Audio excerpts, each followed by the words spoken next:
আমার নাম ইফফাত, আর আমি অতিরিক্ত মহিলা সভাপতি, কলেজ অফ নার্সিং, কাসুরে। স্যার, আমি সেটা স্যার জাকির নায়েকের কাছে আমার এই অনুরোধ যে আমি আমার যেটা আর কি যা কিছু আমার কাছে এই মুহূর্তে আছে, আমার সারা জীবনের যে রোজগার আমি পিস টিভিকে দান করতে চাই। আমাকে কোনো আইনগত পদ্ধতি বলে দিন যার অধীনে আমি এই সব কিছু দিয়ে দিই। মাশাআল্লাহ, তাকবীর তাকবীর তাকবীর।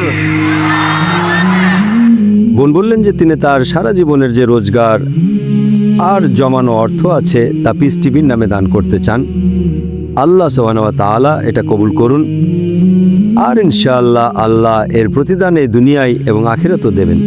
আল্লাহ তাআলা বলেন সূরা বাকারায়, সূরা নম্বর 2, আয়াত নম্বর 261, যদি আপনি একটা দানা আল্লাহর পথে দেন, আল্লাহ তাআলা আপনাকে 6টি চারা দেবেন, প্রতিটি চারায় 100 দানা, অর্থাৎ 700 গুণ বেশি। 700 গুণ বেশি। আর তিনি আল্লাহ থামেন না, আল্লাহ তাআলা বলেন এর থেকেও বেশি দেবেন। আর কখনো যখন দান করা হয় তো এটা ভেবো না যে দানের মূল্য কত। আল্লাহ তাআলা দেখেন আপনি শতকরা কত দিচ্ছেন, মূল্য নয়। আর হাদিস দিয়ে প্রমাণিত হয়, হযরত ওমর রাদিয়াল্লাহু আনহু যখন আল্লাহর রাসূল বলেন যে আমাদের প্রয়োজন আছে, আপনি দান করুন, তো হযরত ওমর রাদিয়াল্লাহু আনহু এসে দান করেন। তো আল্লাহ রাসূল জিজ্ঞাসা করেন, আপনি বাড়িতে কি ছেড়ে এসেছেন? তো তিনি বললেন, অর্ধেক সম্পদ। আর সব সময় প্রতিযোগিতা হতো। হযরত ওমর বললেন, এবার তো আমি প্রতিযোগিতায় ইনশাআল্লাহ এগিয়ে যাব। আর পরিমাণ অনেক ছিল, কিন্তু শতকরা ছিল 50 ভাগ। এরপর হযরত আবু বকর রাদিয়াল্লাহু আনহু তিনি আসেন আর দান দেন। পরিমাপে কম হবে। আল্লাহ রাসূল বলেন, আপনি বাড়িতে কি ছেড়ে এসেছেন? তিনি উত্তর দেন, আমি আল্লাহ আর আল্লাহ রাসূলকে বাড়িতে ছেড়ে এসেছি, মানে 100 ভাগ। তো আমি সবসময় বলি, শতকরাটা গুরুত্বপূর্ণ, পরিমাণ নয়। আর ইনশাআল্লাহ আল্লাহ সুবহানাহু ওয়া তাআলা আপনাকে এর প্রতিদান দেবেন, এই দুনিয়া এবং আখিরাতেও। আপনি বললেন যে ফরহাদ জাকির নায়েক আমার স্ত্রী পাকিস্তানে আমার সাথে আসার কথা ছিল, কিন্তু আল্লাহর দয়ায় আমার মেয়ের একটি ছেলে হয়েছে, তার নাম আমরা রেখেছি ওমর।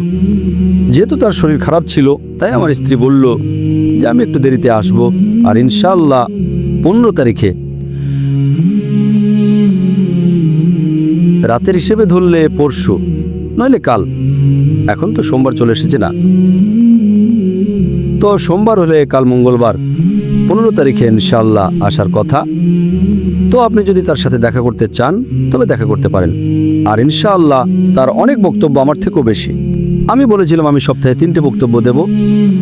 আমার স্ত্রীর প্রোগ্রাম ছিল অন্তত 7-8টি বক্তব্য, 7-8টি বক্তব্য দিতে হবে সপ্তাহে। কিন্তু এই প্রোগ্রামের পরিবর্তনের কারণে এখন হয়তো তিনি পুষিয়ে নিতে পারবেন কি জানি না। ইনশাআল্লাহ 15 তারিখে আসছেন। আমার স্ত্রী শুধু নারীদের মধ্যে বক্তব্য দেন।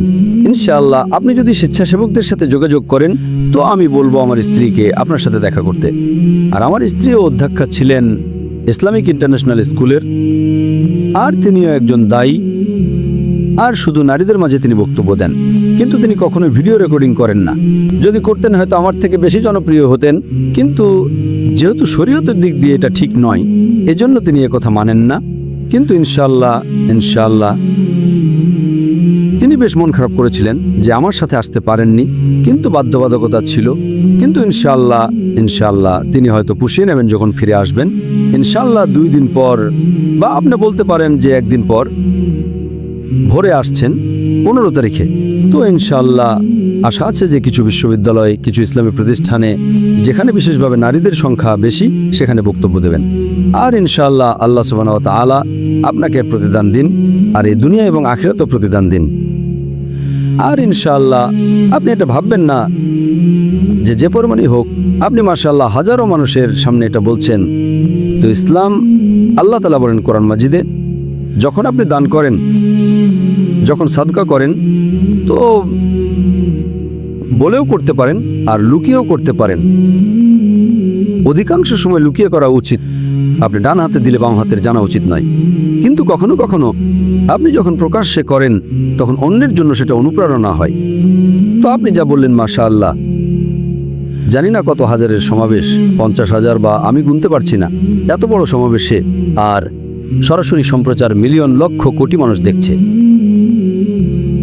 তো ইনশাআল্লাহ যদি এর থেকে অনেক মানুষ অনুপ্রাণিত হয়, এর প্রতিদান আপনি পাবেন।